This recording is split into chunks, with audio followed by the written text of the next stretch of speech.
नमस्कार दोस्तों, online learning steno channel में आप सभी का स्वागत है। 100 शब्द प्रति मिनट की गति से संपादकीय डिक्टेशन स्टार्ट होगी 3 सेकंड बाद। स्टार्ट। खबर है कि 6 देशों के प्रतिनिधियों को काबुल में तालिबान के नेतृत्व वाली सरकार के शपथ ग्रहण में आमंत्रित किया गया है। 9/11 के बाद की दुनिया में दीर्घकालिक भू राजनीतिक जवाबी हमले की यह संभवतः सबसे स्याह तस्वीर है। अब वैश्विक परिदृश्य कहीं अधिक स्पष्टता से उलझा हुआ दिखने लगा है। खासकर यूरेशियाई इलाकों में 4 क्षेत्रीय भू राजनीतिक टकरावों पर अफ़गानिस्तान की घटना खासा असरअंदाज है। सबसे पहले पश्चिमी प्रशांत क्षेत्र की चर्चा। यहाँ लंबे समय से उभरते चीन और अमेरिका व उसके एशियाई सहयोगी आमने सामने हैं। कोरियाई प्रायद्वीप, पूर्वी चीन सागर, ताइवान जलडमरू मध्य और दक्षिण चीन सागर तनाव बढ़ाते रहते हैं। इसी स्थिति ने दोनों कोरियाई देशों की आपसी बातचीत, अमेरिका जापान रिश्ते की मजबूती, संभावित ताइवान जलडमरू मध्य संकट को लेकर योजना निर्माण और चीन द्वारा कृत्रिम द्वीपों के निर्माण व उनके सैन्यीकरण को आकार दिया है। मगर तनाव बढ़ने के साथ अमेरिका चीन प्रतिस्पर्धा वैश्विक स्तर पर अधिक प्रभावी दिखने लगी है। दूसरी तस्वीर 1960 के दशक के बाद से भारत के खिलाफ चीन पाकिस्तान की दोस्ती से जुड़ी है।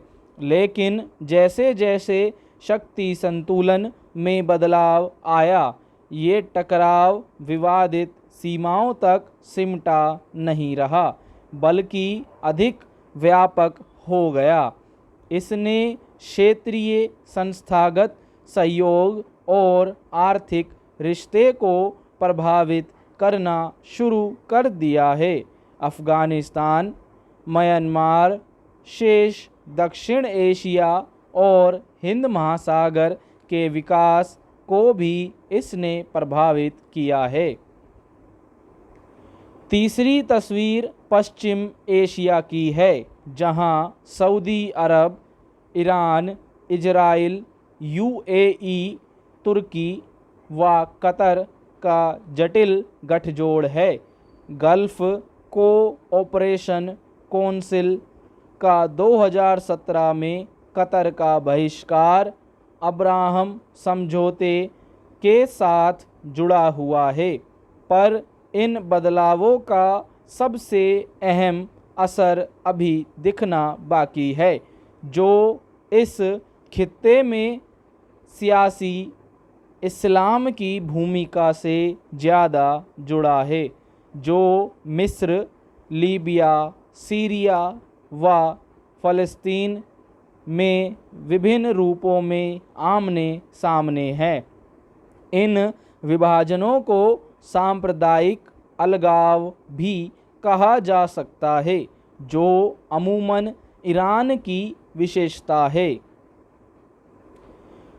चौथी क्षेत्रीय प्रतिस्पर्धा यूरोप में है। यहाँ यूरोपीय संघ व नाटो का शीत युद्ध के बाद रूस के पारंपरिक इलाकों में दखल की विरासत है। इसी का नतीजा है माल्डोवा व जॉर्जिया में तथाकथित फ्रोजेन कॉन्फ्लिक्ट, क्रीमिया का कब्जा और पूर्वी यूक्रेन में अनवरत संघर्ष। अब तुर्की के साथ बिगड़ते रिश्ते से यूरोप प्रभावित हो रहा है। इन विभिन्न क्षेत्रीय प्रतिद्वंदिताओं के बीच की सीमाएं पहले से ही धुंधली होने लगी थी। 2008 के बाद हिंद महासागर में चीन की अधिक सक्रिय उपस्थिति ने प्रशांत और हिंद महासागरों को एक बना दिया है। भारत और पाकिस्तान के तनाव ने खाड़ी में विकास को प्रभावित करना शुरू कर दिया और उससे प्रभावित भी होने लगा। तुर्की की सक्रियता ने अपने पूर्व, पश्चिम और दक्षिण की हलचलों को आकार देना शुरू कर दिया है। हालांकि अफ़गानिस्तान का घटनाक्रम चारों तस्वीरों को एक साथ प्रभावित करता है, विशेषकर पाकिस्तान, चीन व रूस की तालिबान पर एक राय काफ़ी अहमियत रखती है।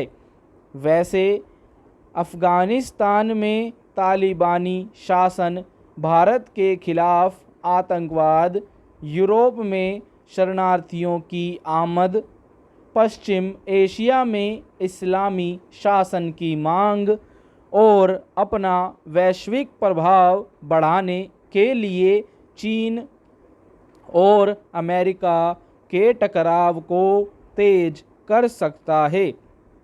कई अन्य कारक भी यूरेशिया के मामले को जटिल बनाते रहेंगे, जैसे हंगरी, जर्मनी जैसे कुछ यूरोपीय देश अब भी रूस के साथ जुड़ाव की वकालत कर सकते हैं, जबकि फ्रांस, पोलैंड आदि मॉस्को के इरादे को लेकर अधिक चिंतित हैं। चीन की विस्तारवादी नीति दक्षिण पश्चिम एशिया में राजनीतिक इस्लाम पर टकराव और पश्चिम के साथ रूस के संबंधों के कारण वैश्विक हालात बिगड़ सकते हैं। तालिबान की वापसी के बाद ये सभी मसले सुर्खियों में आ गए हैं। जाहिर है हम 9/11 के बाद एक बार फिर खंडित व प्रतिस्पर्धी दुनिया की ओर बढ़ सकते हैं। स्टॉप फ्रेंड्स, PDF का लिंक आपको नीचे डिस्क्रिप्शन बॉक्स में मिल जाएगा। धन्यवाद, मिलते हैं अगली वीडियो में।